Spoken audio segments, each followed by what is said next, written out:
नमस्कार। भारतीय शेयर बाजार में ट्रेडिंग का एक ऐसा तरीका भी है जहां असल में शेयर खरीदे बिना ही पैसा कमाया जा सकता है ना दिलचस्प। आज हम इसी दुनिया मतलब डेरिवेटिव ट्रेडिंग की बारीकियों को समझेंगे।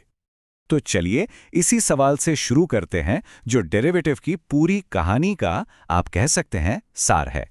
क्या ये सच में मुमकिन है? इस सफर में हम 5 कदम चलेंगे। पहले तो ये समझेंगे कि आखिर ये है क्या, फिर इसके 2 मेन टाइप्स देखेंगे, फ्यूचर्स और ऑप्शंस। फिर दोनों को एक एक रियल एग्जाम्पल से समझेंगे और आखिर में भारत में इसके लिए क्या जरूरी नियम है उस पर भी एक नजर डालेंगे। तो सबसे पहले सेक्शन 1, आखिर ये डेरिवेटिव ट्रेडिंग है क्या? चलिए इसके बिल्कुल बेसिक आइडिया को पकड़ते हैं। इससे ऐसे समझिए, आप असल में किसी कंपनी का हिस्सा मतलब शेयर नहीं खरीद रहे हैं। नहीं, आप बस इस बात पर ट्रेड कर रहे हैं कि भविष्य में उसकी कीमत ऊपर जाएगी या नीचे। तो ये पूरा का पूरा खेल उस शेयर की कीमत के उतार चढ़ाव पर आधारित एक कॉन्ट्रैक्ट का है। और हां, भारत में ये कोई अनरेगुलेटेड बाजार नहीं है, बिल्कुल नहीं। ये सारा काम हमारे देश के 2 सबसे बड़े और भरोसेमंद स्टॉक एक्सचेंज यानी एनएसई और बीएसई की देखरेख में होता है। इससे पूरी तरह से पारदर्शिता बनी रहती है। चलिए अब आते हैं सेक्शन 2 पर, फ्यूचर्स बनाम ऑप्शंस। डेरिवेटिव्स की दुनिया में आप समझिए मोटे तौर पर 2 रास्ते हैं और दोनों एक दूसरे से काफी अलग हैं। आइए देखते हैं कैसे। और यहीं पर सबसे बड़ा फर्क सामने आता है। देखिए, फ्यूचर्स एक मजबूत वादा है, एक ऑब्लिगेशन, एक जिम्मेदारी जिसे आपको निभाना ही पड़ेगा, चाहे प्रॉफिट हो या लॉस। वहीं दूसरी तरफ ऑप्शंस एक सुविधा है, एक अधिकार। मतलब आपके पास मौका तो है पर कोई जबरदस्ती या मजबूरी नहीं है। एक बात और, ये ट्रेडिंग हर किसी स्टॉक के लिए खुली नहीं है। ये सिर्फ भारत की जो सबसे बड़ी और सबसे ज्यादा ट्रेड होने वाली कंपनियां हैं या फिर निफ्टी 50 जैसे मेन इंडेक्स हैं, उन्हीं के लिए उपलब्ध है। ऐसा इसलिए ताकि बाजार में एक तरह की स्थिरता बनी रहे। ओके, सेक्शन 3, एक ऑप्शन ट्रेड एक्शन में। अब बहुत हुई थ्योरी, चलिए असल दुनिया में चलते हैं और देखते हैं कि ये सब काम कैसे करता है। और इसके लिए हम रिलायंस के एक ऑप्शन कॉन्ट्रैक्ट का उदाहरण लेंगे। तो चलिए एक सिचुएशन इमेजिन करते हैं। मान लीजिए आज 1 सितंबर है और आपको लगता है कि रिलायंस जो अभी 2500 रुपये पर ट्रेड कर रहा है वो ऊपर जाने वाला है। अब आप इस उम्मीद पर ट्रेड तो करना चाहते हैं, लेकिन पूरा स्टॉक खरीदने के लिए लाखों रुपए लगाए देना। तो आप क्या करते हैं? आप एक कॉल ऑप्शन खरीदते हैं। अब यहां ध्यान देने वाली बात है, इसकी कुल लागत सिर्फ 7,500 रुपये। सोचिए, अगर आप 250 शेयर सीधे खरीदते तो आपको लाखों रुपए लगाने पड़ते।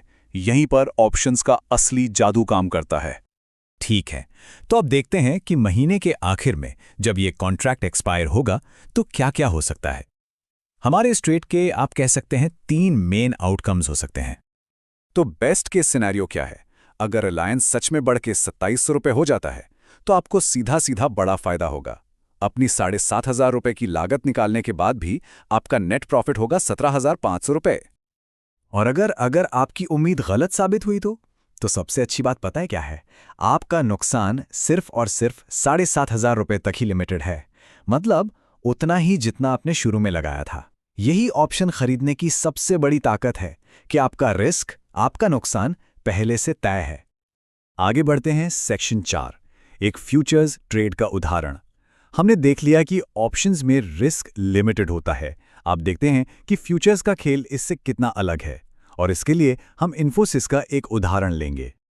यहां भी हमारी सोच वैसी ही है। हमें लग रहा है कि इन्फोसिस जो अभी 1400 रुपये पर है वो ऊपर जाएगा, लेकिन इस बार हम ऑप्शन की जगह एक फ्यूचर्स कॉन्ट्रैक्ट खरीदने का फैसला करते हैं। अब फ्यूचर्स में प्रीमियम नहीं बल्कि मार्जिन देना होता है। इसे आप एक तरह की सिक्योरिटी डिपॉजिट समझिए, जो पूरे कॉन्ट्रैक्ट की वैल्यू का एक छोटा सा हिस्सा होता है। मतलब आपको पूरे 4,21,500 रुपये नहीं देने हैं, बस लगभग 84,300 रुपये का मार्जिन अपने अकाउंट में रखना है। और यहीं पर फ्यूचर्स का असली खेल समझ में आता है। अगर इन्फोसिस बढ़कर 1,450 रुपये तक जाता है तो आपको 13,500 रुपये का फायदा होता है, लेकिन अगर ये गिरकर 1,370 रुपये पर आ जाता है तो आपको 10,500 रुपये का नुकसान भी होता है। यहाँ ऑप्शंस की तरह कोई सेफ्टी नेट नहीं है, प्रॉफिट की तरह ही नुकसान की भी कोई सीमा नहीं होती। ठीक है, अब आते हैं हमारे आखिरी सेक्शन पर, सेक्शन 5, भारत में ट्रेडिंग के मुख्य नियम। अब जब हमने दोनों के उदाहरण देख लिए हैं तो ये समझना भी जरूरी है कि भारत में इस ट्रेडिंग को लेकर नियम कायदे क्या हैं। तो अगर कोई भारत में डेरिवेटिव्स ट्रेड कर रहा है तो ये 4 बातें गांठ बांध लेनी चाहिए। पहली, हर कॉन्ट्रैक्ट महीने के आखिरी गुरुवार को एक्सपायर हो जाता है। दूसरी, सेबी के नियमों के हिसाब से मार्जिन हमेशा अकाउंट में बनाए रखना होता है। तीसरी, आप अपनी मर्जी से 10 या 15 शेयर नहीं ले सकते, आपको एक तय लॉट साइज में ही ट्रेड करना होता है। और चौथी, ज्यादातर सौदे कैश में ही सेटल होते हैं, फिजिकल डिलीवरी नहीं होती। तो चलिए एक बार फिर से जल्दी से दोहराते हैं। फ्यूचर्स मतलब जिम्मेदारी, ऑप्शंस मतलब अधिकार। मार्जिन फ्यूचर्स के लिए जरूरी डिपॉजिट है और हर कॉन्ट्रैक्ट महीने के आखिरी गुरुवार को एक्सपायर हो जाता है। ये कुछ ऐसे शब्द हैं जो इस बाजार की भाषा हैं, इन्हें समझना जरूरी है। तो कुल मिलाकर सार क्या है? सार यह है कि डेरिवेटिव्स कम पैसे में बड़ा दांव खेलने का, या कहें कि लेवरेज लेने का मौका देते हैं। लेकिन इस ताकत के साथ एक बहुत बड़ी जिम्मेदारी भी आती है। इसके अपने खास नियम और बड़े जोखिम हैं जिन्हें बिल्कुल भी नज़रअंदाज नहीं किया जा सकता। और यही सवाल हमें आखिर में सोचना है। डेरिवेटिव्स में इस्तेमाल होने वाला ये लेवरेज, यानी कम पैसे से बड़ा ट्रेड करने की क्षमता, ये असल में है क्या? मुनाफा कमाने का एक जबरदस्त औजार या फिर एक बहुत ही खतरनाक जोखिम?